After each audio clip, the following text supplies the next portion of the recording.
Mga kapasyon, magandang araw. Huwag galoing manood, pag-subscribe sa aking YouTube channel.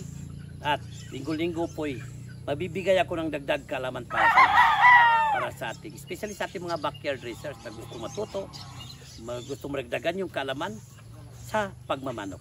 Maraming salamat. Kita-kits tayo, mga kapasyon.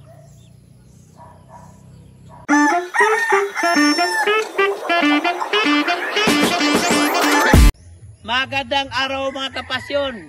Isa na namang segment ng ating IFM noong nakaraan, 3 days before the fight. Pinag-usapan natin napaka-detalyadong carbo loading. Ngayon naman, yung 3 days before the fight, sa mga napili nating manok sa reserve for that particular derbies or even hack fights mga kapasyon, ang gagawin po natin, dapat nakamating na. Nakamating na ang ating mga manok na kandidato na ilalaban sa 3 days before the fight. At saka, ito yung last na bigay natin ng Ganador Max sa tablitas na complete na Ganador Max.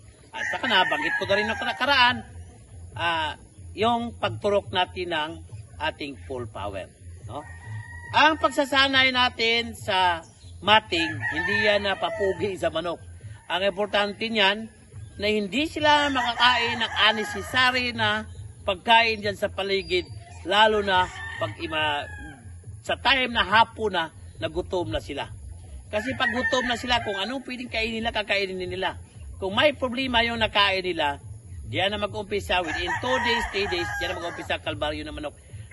Yung ipot niya, nag-iiba na, hindi na siya matunawan, yung iba dyan, natamaan na ng problema. Kaya, ang gamit ng mating, hindi yan pampalinis sa paa, kung hindi, dapat hindi makakain ng ating mga piling manok ng unnecessary na pagkain na sa paligid nila. No? Importante yan. Tsaka sanay na rin sa kanila, kasi pagdating natin sa sabungan, of course, mamating din natin, kasi hindi natin alam yung mga cockpit, yung mga kakaos kung malinis ba. Kaya, to be safe, gagawan at gagamitan natin sila ng mga mating. Yan ang isang tulong sa mating. Pagdating sa water intake, karamihan, ang iba, 3 days before the fight, nag-umpisa na ng control ng water. Sa amin, hindi pa gaano, as long as hindi lang maglalaro sa tubig, okay lang yung manok.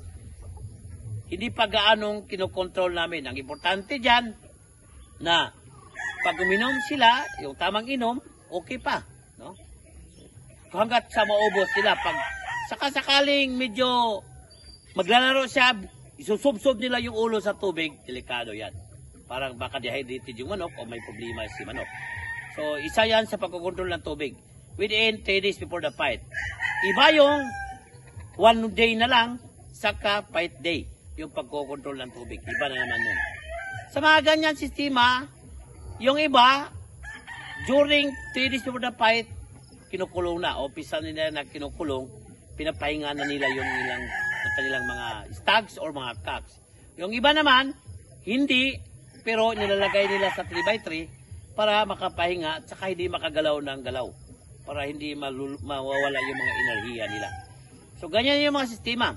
So, napaka-importante, pagdating sa pointing, 3 days before the fight, nandoon si rest, yung pahinga ng ating manok, nandoon yung feed control, nandoon din si moisture control. So sa susunod, pag-uusapan natin yung 2 days tsaka fight day. Napaka-importante yan mga kapasyon. Maraming salamat po. Till next week mga kapasyon.